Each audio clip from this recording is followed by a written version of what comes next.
Good afternoon. I will call to order the March 20th meeting of the Minneapolis City Planning Commission. My name is Matt Brown. I serve as president of the commission. I'm joined today by Commissioners Kronzer, Magrino, Sweezy, Lupke-Pier, Vreeland, and Rockwell. Our first item of business today is to approve the actions from the March 6th meeting. May I have a motion to approve those actions? We have a motion and a second. All in favor? And that motion carries. Next item of business is to organize the agenda. You can find hard copies of the agenda in the hallway. We'll determine which items we will discuss, which items will be on consent, and which items will be continued. So starting at the top of the agenda, item 1 is at 4164 Edmond Boulevard. That is a minor subdivision request, and we will continue item 1 until the April 10th meeting. Item 2 is at 4454 Edmond Boulevard. That is also a minor subdivision. We'll discuss item 2, and just so I have a sense, how many of you are here on that item, if anyone? So we have a few people here on item 2, so we'll discuss that. Item 3 is the Downtown East Commons at 521 South 4th Street and 425 Portland Avenue. That is a variance related to freestanding signs. Is there anyone wishing to speak in opposition to or modify the staff recommendation on item 3? Seeing no one, we'll put item 3 on consent. Item 4 is at 3241 Cedar Avenue. That is a rezoning for an existing property there. Is anyone wishing to speak in opposition to or modify the staff recommendation on item 4? Seeing no one, we'll put item 4 on consent. Item 5 is the Wall Development Company LLC subdivision at 504 29th Avenue Southeast and 501 and 518 Malcolm Avenue Southeast, also a minor subdivision. Is anyone wishing to speak in opposition to or modify the staff recommendation on item 5? Seeing no one, we'll put that on consent. Item 6 is the 2009 through 2017 Lindale Avenue South apartments at 615 West Franklin Avenue and 2005, 2009, 2015, and 2017 Lindale Avenue South. Several applications for a new multifamily building there. We'll discuss item 6, and just so I have a sense, is anyone wishing to speak on item 6? There's no one here, but we'll discuss that. I know one commissioner had some questions about it. And finally, item 7 is the 212 James redevelopment at 212 James Avenue North and 208 through 226 Irving Avenue North. Several applications for a new mixed-use development there. We will discuss item 7, and is anyone here to speak on item 7, just so I have a sense? There is no one here to speak on that item. So our agenda as amended is as follows. Items 3, 4, and 5 will be on consent. We will discuss items 2, 6, and 7, and item 1 will be continued to April 10th. May I have a motion to approve the agenda as amended? We have a motion and a second. All in favor? And that motion carries. Next, we'll move on to our Committee of the Whole consent agenda, and at its March 9th meeting, the Committee of the Whole considered some land acquisitions at 924 24th Avenue Northeast, 942.5 Lowry Avenue Northeast, 947.5 24th Avenue Northeast, 949.5 24th Avenue Northeast, 2408 Polk Street Northeast, 2412 Polk Street Northeast, 2419 Central Avenue Northeast, and 2420 Polk Street Northeast, and found that those items were consistent with the comprehensive plan. May I have a motion to find that those acquisitions are consistent with the comprehensive plan? We have a motion. Do we have a second? We have a motion and a second. All in favor? And that motion carries. Next, may I have a motion to continue item 1 to the April 10th meeting? We have a motion and a second. All in favor? And that motion carries. And next, we will consider our consent agenda. So at this time, I will open the public hearing for the items on the consent agenda. That is items 3, 4, and 5. Is anyone wishing to speak on items 3, 4, or 5? Seeing no one, I will close the public hearing. May I have a motion to approve the consent agenda? We have a motion and a second. All in favor? And that motion carries. Next, we'll move on to our items for discussion. We'll start with item 2 at 4454 Edmond Boulevard. Staff is Ms. Widmeyer.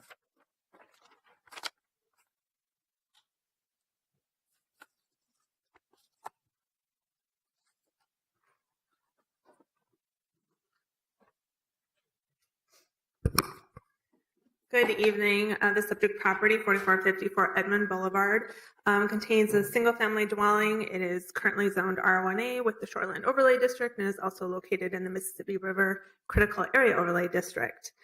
What is proposed is to subdivide this property. So it would be creating a north-south line towards the rear of the property and creating a second parcel.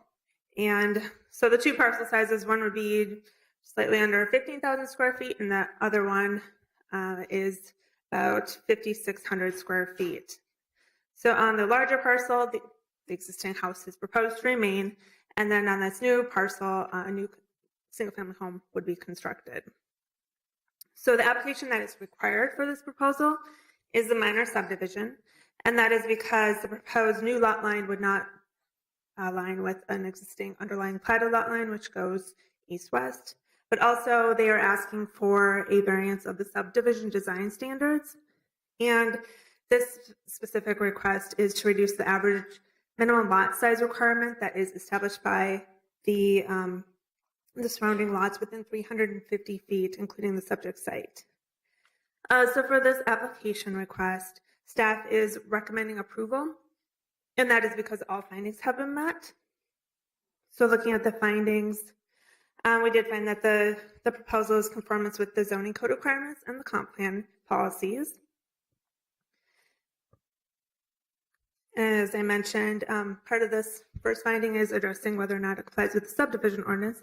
So that's where we address the subdivision variance that's being requested, because there's just this one standard that would not be met. So with that, the average lot size, and that would apply to these properties that fall within that red boundary. The average lot size is 7,934 square feet. And the second lot that's proposed would be only 5,600 square feet. So that's why that variance is requested. With the subdivision variance, the findings are pretty similar to a zoning variance, but slightly different. So I'll go through those. So the first finding, there are special circumstances or conditions affecting the specific property such that strict application of the provisions of this chapter would deprive the applicant of reasonable use of land. So in looking at this, staff did find that there are unique circumstances. You can see here there's a variety of lot sizes. They're not all 7,900 square feet in area. And the pattern that's kind of established here is we have larger lots along Edmond Boulevard, and that's due to this curve in the road. But then the lots further west are more of a standard size that you'd find for a residential lot in Minneapolis. They're about 5,000 square feet in area. So when looking at this, we found that the proposed subdivision follows this character, keeps the larger lot on Edmond, and then produces a smaller lot, further to the west. And another part of this finding was that this would create another housing to increase the housing supply here. In this case, a single-family dwelling in a single-family area. So this request would be reasonable. Looking at the second finding for the subdivision variance, that would be the granting of the variance will not be detrimental to the public welfare or injurious to other property in the area in which the property is located. So again, we didn't find that creating this subdivision and creating two lots would have any adverse impacts on surrounding properties. And again, the proposal is reflecting the character of the area. The second lot, the smaller of the two lots, would still comply with the R1A district requirements for lot size. It's actually larger than the minimum required of 5,000 square feet. So then looking at the third finding, the variance and alternatives proposed in lieu of design standards will be in keeping with the spirit and intent of the ordinance. Again, found that the proposal is reflecting the character of the area and therefore meets that intent.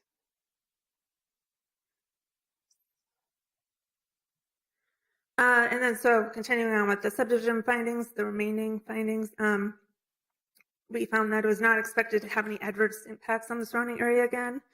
Both of these lots that would be created are suitable for single-family development, and it's not out of character with the surrounding areas we discussed. It also would not add significant congestion to the surrounding area.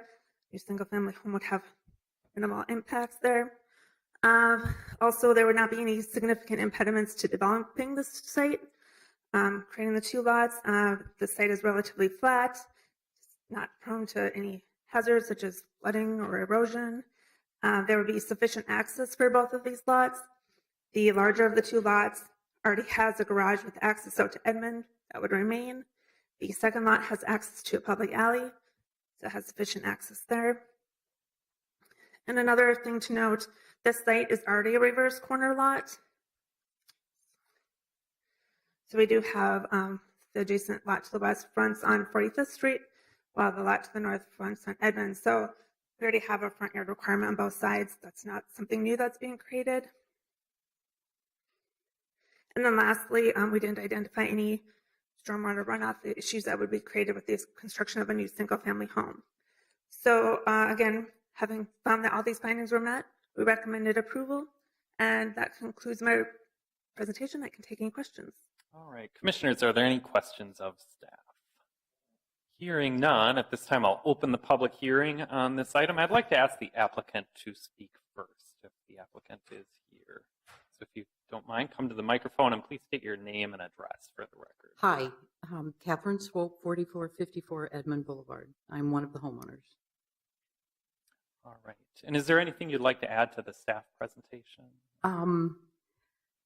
Most of the objections from the neighbors, there are some neighbors in support and some who object. Most of the objections seem to be neighbors who are concerned about the building of a very large house on the lot, tearing down of trees, and increased congestion. The people who have purchased the lot are here. They have a drawing of the first draft of the house they want to build. It's an architecturally designed house. It is I'm going to say 26 feet is its tallest, so it's not a tall house. And they would not need to tear down any trees in order to put the house in. All right. And commissioners, are there any questions of the applicant? And maybe very quickly, if we could just see that house plan, just in case there are questions or issues that come up. Yes, do you want to see all of them? Yeah, if you don't mind putting it on the overhead that's to your left there. Okay. That's how that works. That. Like that? Okay. Here. Okay. So the architect took pictures of the lot. And if you don't mind stating your name and address I'm for Carol the record Engelhard, as well. and we are the buyers of it. We live 2 blocks away, and our intentions were to stay in the city we love rather than retire into Eagan or Burnsville or someplace. And so we were looking for a lot in the Longfellow neighborhood we love.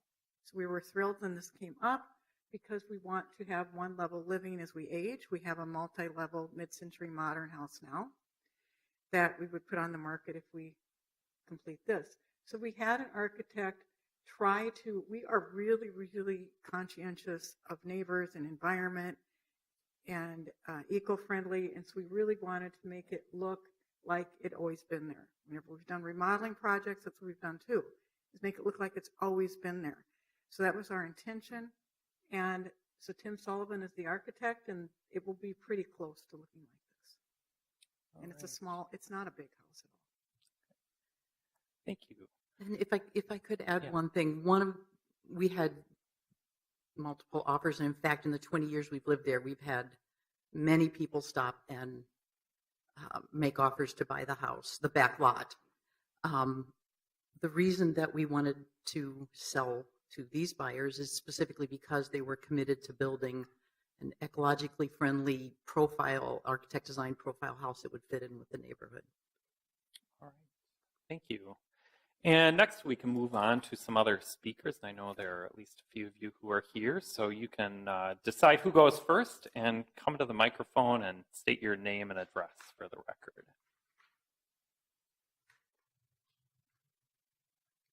I'm Jessica Haupt, and I'm at 4720 East 45th Street. I live right across the alley from the new proposed lot. We've done a lot of homework since this issue came up, and one of the things that we read in the request was that you needed to prove hardship to get approved for the variance and the subdivision. And after reading all of it, we just didn't find what the hardship was. I also wanted to address the second finding of it being detrimental to public welfare or injurious to other properties. The only thing that we saw addressed in this application is the lot size. While you can argue that the lot sizes after the subdivision are still large and adequate, it's about more than size. By dividing the property and allowing a house to be built, many of the neighbors will be impacted, and I think a number of them sent in letters referencing this. A new house will be injurious to us. The most obvious impact will be river views. The views will be greatly affected with the new house, even if it is low profile, just on the other side of the alley from us. Clearly, river views are valuable. In the listing for the house, that's the first line that it says, that it's the best views along the river. By denying our current river view, the value of our home and our enjoyment of the property will go down. Addressing some specific items that the neighbors wrote in their application. The lot and the immediate neighborhood have been in the current configuration for probably over 50 years. And I have a strangely unique perspective. I used to live across the street when I was first born, and now I live across the alley. So I've been in this neighborhood for a very long time. The history of dividing the large properties into smaller lots ended a long time ago, and there aren't many lots this size left in the city. If we continue to divide them and build generic homes or smaller homes, we are drastically altering the neighborhood and erasing what makes it unique. Paragraph 4 in their application, the variance for the smaller lot pushes the proposed house closer to our house and the alley. We did a major remodel on our house, and a lot of the design was focused on our views. We have a screen porch that goes along the alley that we can now see out over the river. If this house is built, we will be looking at their wall. The other thing that we have a hard time understanding is that it's claimed to be done for the betterment of the neighborhood, and we clearly see it as being done for profit. The current homeowners are selling their home and moving, and no offense, but the fact that it's an elderly couple building a retirement home seems irrelevant. Because the lot is large enough to divide doesn't mean it should be. Once the yard is gone and a home is built in its place, there's no going back. This division is being proposed to maximize financial gain, a short-term benefit for the owners who are leaving, with long-lasting negative benefits for the neighbors left behind. Thank you. Any questions? Thank you. Don't think there are any questions at the moment. Thank you. And next speaker, please state your name and address for the record. My name's Mike Little. I live at 4716 45th Street, which is I'm the neighbor of Chris and Jessica, 2 houses away from the proposed lot. I'd like to just basically second what Jessica just said in terms of the fact that building this lot will harm the value of not only their home substantially, but also my home. The fact that this home is situated with the Mississippi River and the premium lots along Edmond give this home give this block a park-like feel, and so removing that feel with the larger lots on Edmond obviously impacts the views that our smaller lots have. We were looking at trees where we have something of value that's going to be lessened and will hurt us economically and also from our enjoyment of the house. I think that I'd like to just read a couple of realtor comments about what the realtors said for various houses on the block. I'd like to start with 4533 47th Avenue South, which is around the corner, and it was sold in 2010. It was, startling, all brick gem on a double lot, 1 house to Edmond Boulevard, lots of charm, hardwood floors, fireplace, newer windows on a quiet street. That was listed by Travis Erickson, who is also brokering this deal. I looked at all 229 of Travis Erickson's comments in area code 55406. And he only mentioned Quiet Street twice. This is a very unique quiet street that, it doesn't go through to the parkway. Very, very quiet little area that the uniqueness of that and the character of that will be harmed if this goes through. I'd like to also say that, let's see, Jessica Davis, Keller Williams Integrity Real Estate, sold 4501 47th Avenue South, less than 1 block from the river, prime location. Properties like this are rarely available, quiet corner in Hiawatha. So clearly having less density in that block is something that realtors are selling as something of value in their realtor comments. And so the fact that we're going to potentially add another house to this quiet lot is clearly going to injure the value of my property and the properties around us. So I'd like to object for that reason. All right, thank you. Commissioner Lupi Peer, do you have a question? Yeah, actually I did. Can you possibly, and I don't know if you guys could answer this, could you explain the difference in hardship for yourself? It seems to be mainly based on views to the river, between if they build this house on this parcel versus if the current owner planted a bunch of trees along her perimeter. Is the impact on your property the same? Or is it different somehow because it's a house versus if they planted a row of arborvitae? Yeah, if they planted a row of plants or something, there would be a difference in terms of the value of what I'm looking at. In terms of the value of my property would go down less if we had a view of trees versus a view of a house. And also, the whole character of that block. I don't know if Joe is here, but Joe moved across the street, and if she's not here, she should have been, because she moved from California. And the specific reason why she said she bought that house, that she told me, that it feels like a park. I mean, you're sitting there, and I can show you guys pictures of this awesome block. You're looking at, because of those premium Edmond lots, you're looking at trees and empty spaces, and then the river. It definitely will change the character. And if they put up trees, I don't think it would change the character. All right, thank you. And is there anyone else who would like to speak on this item? Yes, and please state your name and address for the record.